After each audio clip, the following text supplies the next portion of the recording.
Hello, friends. Hi, good morning, good evening, good day. Welcome to Unboxed November. This is a longer instructional guide to weaving, and we're going to create weaving on a loom. So this is our magic carpet. Okay, we are here for the magic carpet. They can be created on any size. I will weave on anything. A CD or a cardboard disc. Pizza box loom. That's a good one. This was just some kind of a tapestry stretcher that became a loom. And the fun thing about the big ones is that you can work collaboratively with your family or anyone, because we just take turns. We would do this with a whole classroom, and we would sit it to the side. And anytime anyone wanted to get with the weaving, get their weave on. So, you know, the history of weaving is making clothing and making blankets and keeping us alive. Here's the back. And I pulled this one off of a pizza box loom. So for us today, I want you to watch the video first, and or also in combination with finding your strong cardboard piece. I recommend something 8x8, whatever you have around. But I gave you the warp cords for something approximately 8x8-ish. Okay, that's your warp. All right, so you're gonna need for this one, and you can pause anytime, cut me off, go get your gear, or do it another day, but I suggest watching it first and then doing it on your own later, or however works for you, really. So you need your little bundles, your wee little bundles. Some one-liners, maybe. You don't really need those yet, but I like to collect one-liners and throw them in every once in a while for emphasis. You'll need your bundles, your warp, which is the bigger one. It's tan, and some kind of a cardboard that is strong enough to be warped, and yet not too large. This one's very thin, so they're weaving a small mat, or oh, I love the sleeping bag for the hamster. You know, whatever. But this might be a place to put and have your wonderful table of gratitude this month for the harvest. Okay, I'm gonna get busy, and the music's kind of distracting me. We have Sun Ra right now. We have a wonderful array of textural materials. The treasure hunt is for treasures that you can weave into your burlap, okay, in stitches. That's kind of a warm-up. It's an exercise that gets you into creating your own rhythms, patterns, and let me find... Yeah, and also just working with some natural materials that you may have found, or whatever interesting bits you have. And there's a video for that on your messenger, okay? All right, so I'm gonna take a quick pause.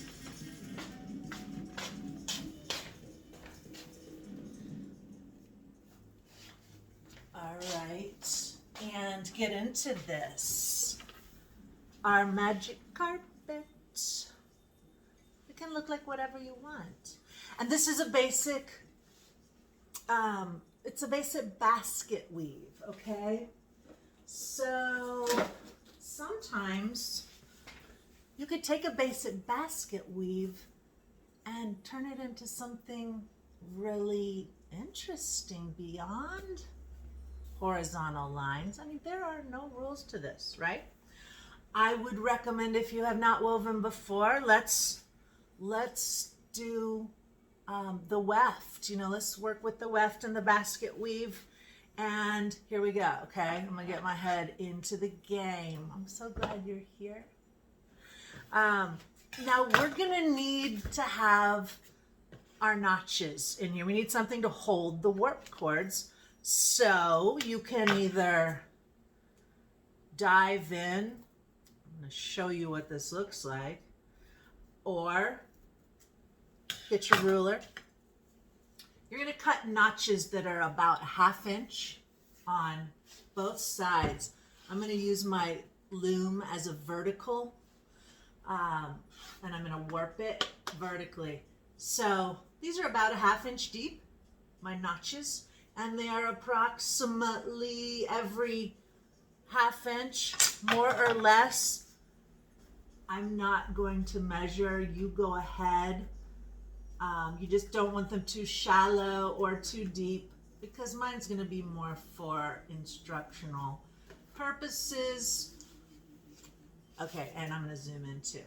So I'm cutting those on both sides with this part of my scissors. This is way easier to cut with than the tips. You may know that. Okay, here we go. Fast forward me. If you want. I am not a perfectionist. I appreciate those of you who are, but I'm just going to keep it rolling, okay? Here are my notches, and I'm ready to warp the loom. Okay, so I give you this longie. I'm going to open that bundle up. And all I need is the tail. We'll start on one side or the other. Put my tail in the back. I need a little bit to glue or tie, tape or tie there. And then I'm gonna start warping my loom. I'm gonna also get closer to you guys. Ruh-roh. Hi.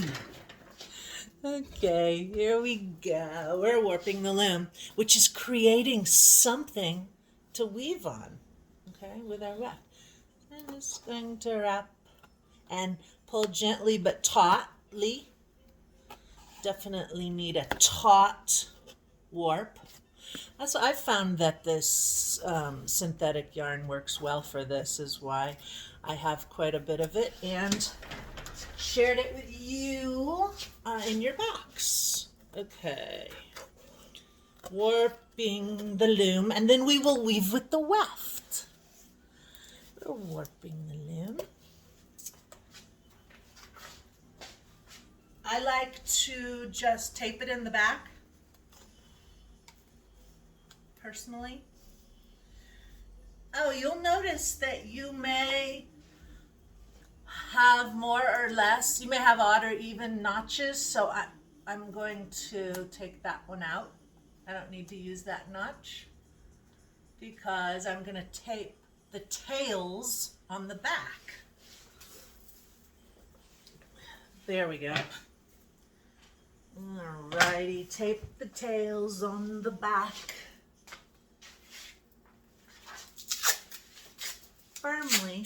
You can take this off your loom later and you'll have a cloth. So you can do this with any size. You can tie this on the back if you like. It's just up to you. Turn my lights up. So many fun variations with fiber arts. So many.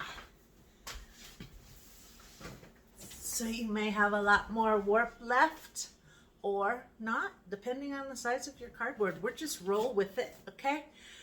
So now, my bundles are great for weaving, and I gave you a plastic needle. I weave with my fingers. I weave with a needle when I have one. Whatever, right? Put it in your needle if you like. It makes it easier. I'm gonna tie a little double knot there, and I can just weave with this. Might be harder to see. Okay, finding the needle. Where are you, my friend? Aha! Okay. I will join you in the civilized world with my needle, okay? To thread it. It's a big tapestry needle. This one happens to be metal. I gave all my plastic ones away now. All right, so this is why I weave with my fingers. There we go. All right. So all you need is just something like this, and all your weft back here. This is all your weft, although your weft might be short. Here's the basic premise. Demo is really good for this. So, okay, I'm going to do this with a one-liner and just so that you get the hang of the basket weave. So we're going to be weaving down the way or whatever, but that's where I'm going to start. So it's a basket weave is an under-over pattern. Okay, so I'm going to be under, over. You know, I fell on my scooter. That's when my hands are so beat up. Under, over, under, over, under, over, under. Hey, under, over, under, over. Hey. So now we can start to see how the pattern develops. Now, weaving is interlocking fibers. Locking is a very important part of weaving, is locked fibers. So the way they lock together is they alternate the pattern. So here I started with an under. Next time I start with an over. So next line, whether I start here or here, depending on my material. So I'm starting here to weave back this way, and it will only lock together if I begin and use the opposite pattern. So I started under. This next line, I'm going to start over, over, under, and you'll begin to see that we have alternating patterns going across and up and down.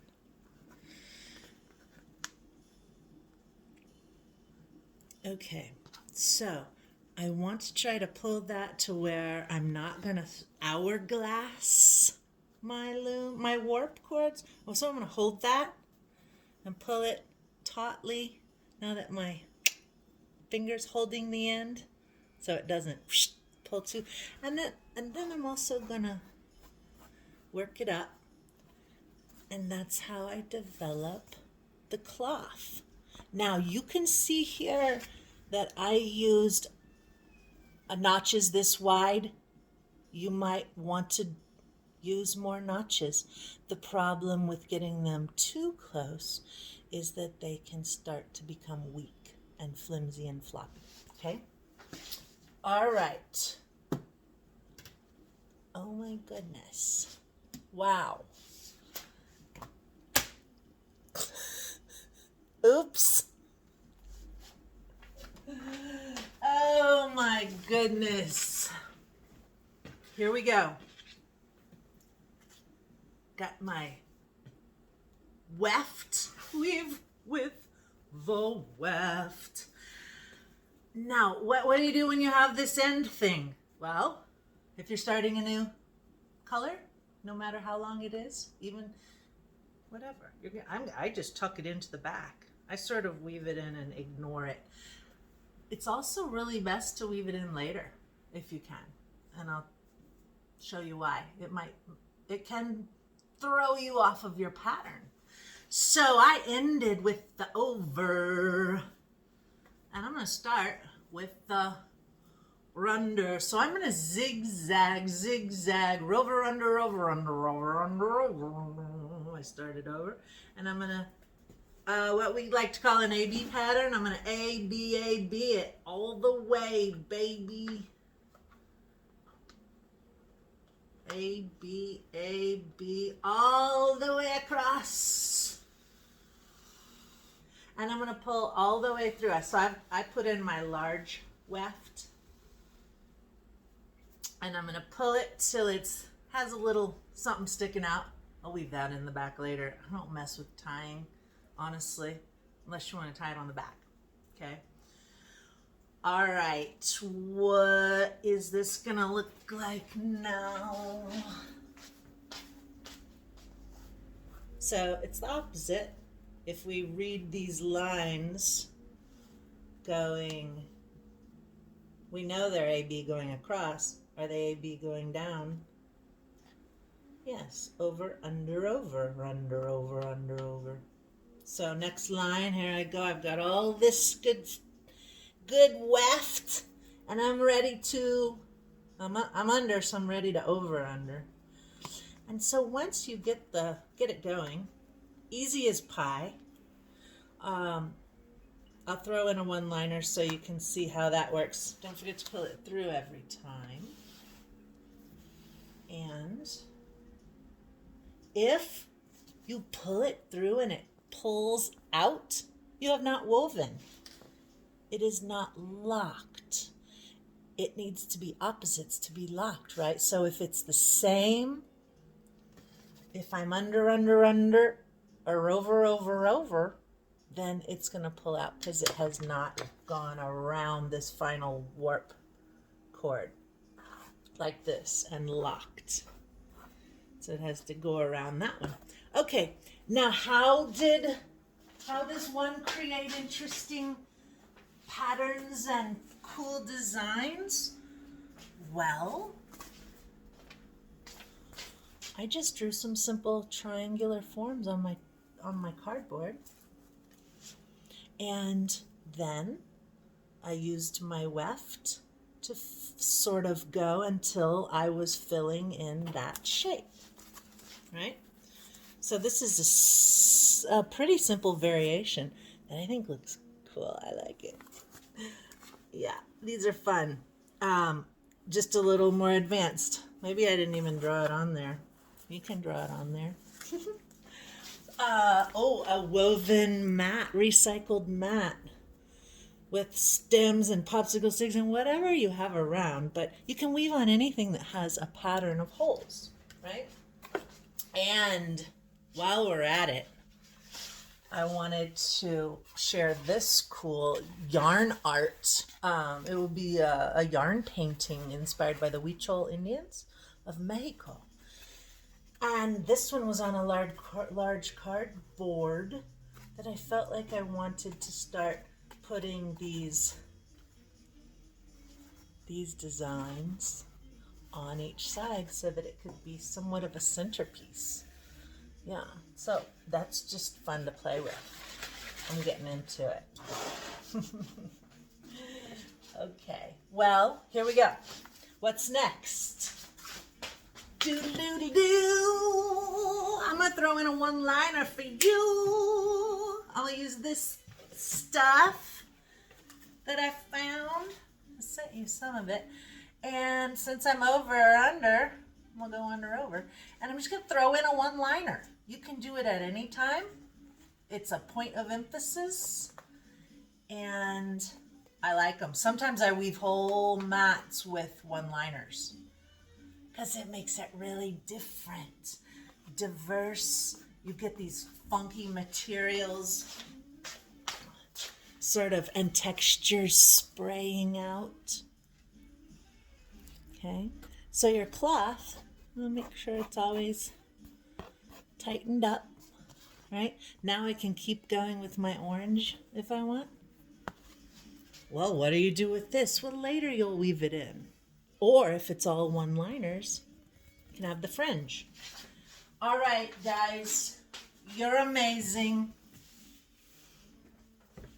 Should I show you how to take one of these off real quick? Yes, let's do it.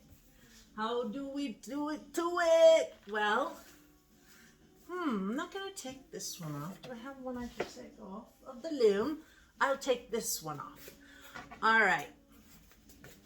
In order to take it off, let's pretend it's finished. It's a wee mat for my hamster. I want to smush this down and up and make it a tight fabric. This one was tied on the back, so I'm just going to snip right through the middle. If you still snip right through the middle either if you taped it. And then 2 by 2. I'm going to take them 2 by 2. And I'm going to do a little double knot through. And before I pull it tight, I want to push it down right against the edge of my fabric. Okay? As close as you can get it without, disrupting. I'm going to take them 2 by 2. There we go.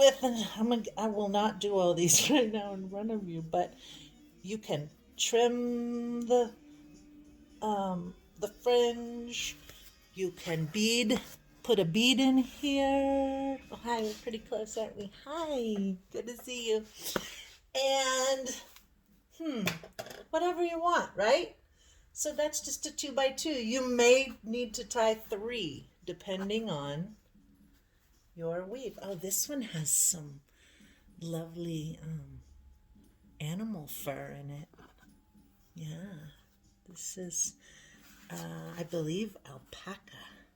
That might be sheep. That might be sheep wool. Okay. All right. Why? Does anybody have any questions? You guys sure a quiet group.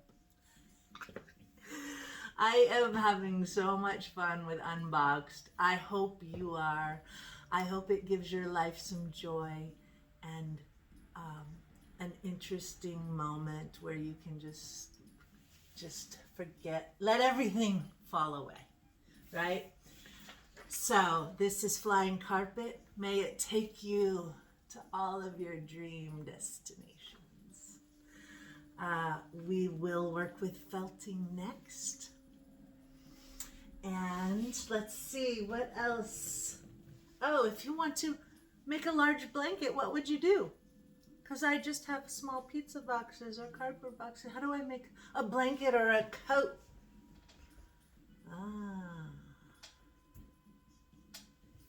Do you need a room with a loom? Do you need a massive loom room? No, you don't. All right, kids. I love you. Be a kid. Have fun. Play. And peace to you. Wildy's out. It's fun to get silly with these, but really have a ball.